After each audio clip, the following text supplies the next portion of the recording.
অভিনেত্রী জয়া আহসানের অবাক করা জীবন কাহিনী। জয়া আহসান বাংলাদেশের বর্তমান সময়ের একজন আলোচিত এবং সমালোচিত নায়িকা এবং অভিনেত্রী। বাংলাদেশ ও ভারতের কলকাতায় বেশ জনপ্রিয় তিনি। 1972 সালের 1 জুলাই ব্রাহ্মণবাড়িয়ায় জন্মগ্রহণ করেন জয়া আহসান। তার উচ্চতা 5 ফুট 6 ইঞ্চি। অভিনয় জীবন শুরু করার আগে জয়া আহসান নাচ ও গানের প্রতি আকৃষ্ট ছিলেন। প্রাতিষ্ঠানিক লেখাপড়ার পাশাপাশি তিনি রবীন্দ্রসঙ্গীতের উপরও ডিপ্লোমা করেছিলেন এবং আধুনিক সঙ্গীতের উপরও প্রশিক্ষণ নিয়েছিলেন। তিনি একটি সঙ্গীত স্কুলও পরিচালনা করেন। সিনেমায় তার অভিষেক হয় 2004 সালে মোস্তফা সরোয়ার ফারুকীর ব্যাচেলর চলচ্চিত্রের মাধ্যমে। পরে দীর্ঘ 6 বছর পর নুরুল আলম আতিক পরিচালিত ডুব সাঁতার চলচ্চিত্রে অভিনয় করেন তিনি। 2011 সালে তানিম নূর পরিচালিত ফিরে এসো বেহুলা এবং নাসির উদ্দিন ইউসুফ পরিচালিত গেরিলা চলচ্চিত্রে অভিনয় করেন তিনি।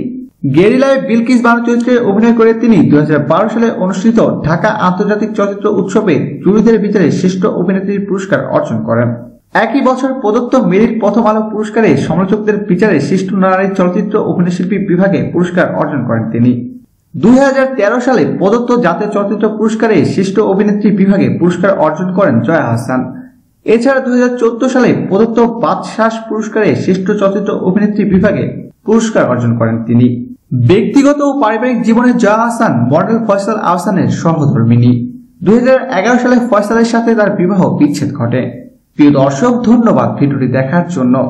বিনোদন জগতের এক্সক্লুসিভ সব খবর পেতে এখনই সাবস্ক্রাইব করুন asdwebs.com-এ।